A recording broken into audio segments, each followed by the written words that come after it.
তাহাজ্জুদের নামাজ কি নিয়মে পড়তে হয়, কোন কোন সূরা দিয়ে পড়তে হয়, সর্বনিম্ন কত রাকাত পড়তে হয় এবং তাহাজ্জুদের নামাজের ক্ষেত্রে 4 রাকাত পড়ে পড়ে কি আমল করতে হয়, এই সকল বিষয়ে আমরা আজকের ভিডিওতে জানবো ইনশাআল্লাহ। তো সুপ্রিয় দর্শক শ্রোতা, বিশেষ করে মা বোনদেরকে বলবো, যারা তাহাজ্জুদের নামাজ সম্পর্কে সঠিকটা জানতে চান, আপনাকে A to Z এই ভিডিওটি দেখতে হবে। তাহলে আপনার তাহাজ্জুদ নামাজের সকল বিষয়গুলো জানা হয়ে যাবে ইনশাআল্লাহ, আশা রাখি। সুপ্রিয় দর্শক শ্রোতা, দেশ ও দেশের বাহির থেকে যে যেখান থেকে আমার এই ভিডিওটি প্লে করেছেন, সকলকে জানাই আন্তরিক মোবারকবাদ। সুপ্রিয় দর্শক শ্রোতা, আজকের ভিডিওটি অত্যন্ত গুরুত্বপূর্ণ একটি বিষয় নিয়ে। বিষয়টি হলো, অনেক মা বোন জানতে চান তাহাজ্জুদের নামাজ কি নিয়মে পড়তে হয়, কোন কোন সূরা দিয়ে পড়তে হয়, সর্বনিম্ন কত রাকাত পড়তে হয় এবং তাহাজ্জুদের নামাজের ক্ষেত্রে 4 রাকাত পড়ে পড়ে কি আমল করতে হয়, এই সকল বিষয়ে আমরা আজকের ভিডিওতে জানবো ইনশাআল্লাহ।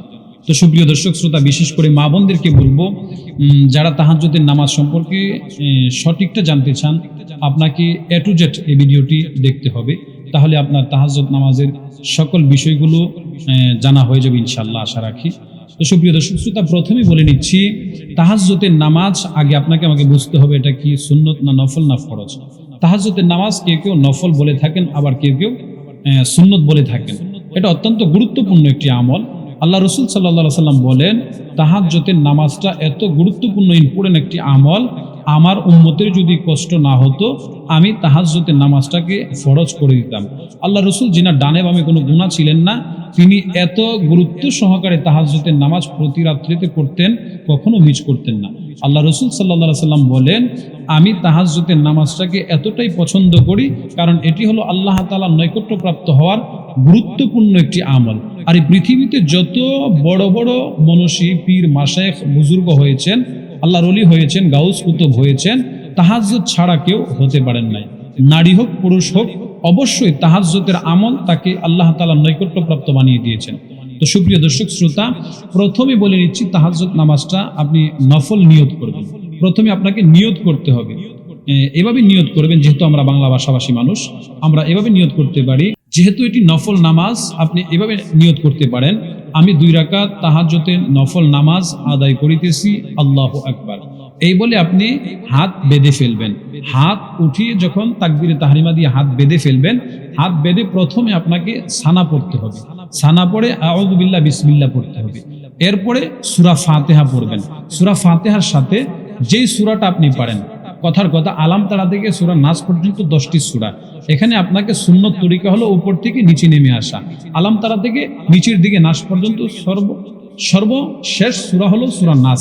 নাস পর্যন্ত ধারাবাহিকভাবে নিচে নেমে আসা। তো প্রথমে আপনি যদি প্রথম রাকাতে সূরা ফিল অর্থাৎ আলাম তারা পড়ে ফেলেন, তাহলে দ্বিতীয় রাকাতে আপনি সূরা ফাতিহা পড়বেন।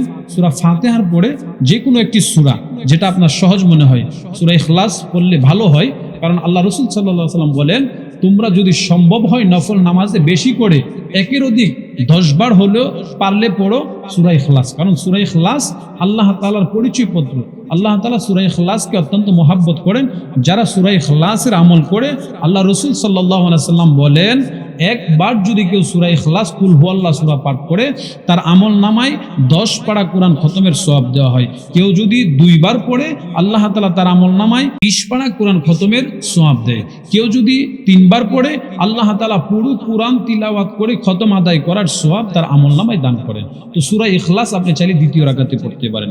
দ্বিতীয় রাকাত সম্পূর্ণ হওয়ার পরে আপনি বৈঠকের মধ্যে বসে প্রথমে তাশাহুদ পড়া, তাশাহুদের পরে দুরূদ ইব্রাহিম পড়া, এরপরে দয়ামা সূরা পড়া, পরে আপনি ডান দিকে সালাম ফিরাবেন, বাম দিকে সালাম ফিরাবেন।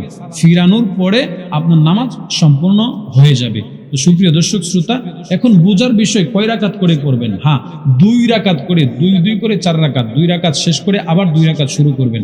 4 রাকাতের পরে আপনাকে যে দোয়াটি পড়তে হবে, 4 রাকাতের পরে আপনি নির্জনে নিপীড়নে যেহেতু তাহাজ্জুদের নামাজ পড়বেন, আপনার অতীতের সমস্ত গুনাহের কথা স্মরণ করে আপনি বেশি বেশি ইস্তিগফার করবেন। আস্তাগফিরুল্লাহ আস্তাগফিরুল্লাহ, এভাবে বেশি বেশি ইস্তিগফারের আমল করবেন এবং সুবহানাল্লাহ আলহামদুলিল্লাহ ওয়া লা ইলাহা ইল্লাল্লাহু আল্লাহু আকবার চাইলে এই দোয়াটিও, এই তাসবিহটিও পাঠ করতে পারেন। তো সুপ্রিয় দর্শক, তারপরে সর্বশেষ যে বিষয়টি আপনাকে জেনে রাখা দরকার, তাহাজ্জুদের নামাজ সর্বনিম্ন হলো 2 রাকাত। উপরে আপনার সাধ্য সামর্থ্য যতটুকুন কুলায় আপনি পড়তে পারেন, এতে কোনো সমস্যা নেই, বাধা নেই, বিঘ্নতা নেই।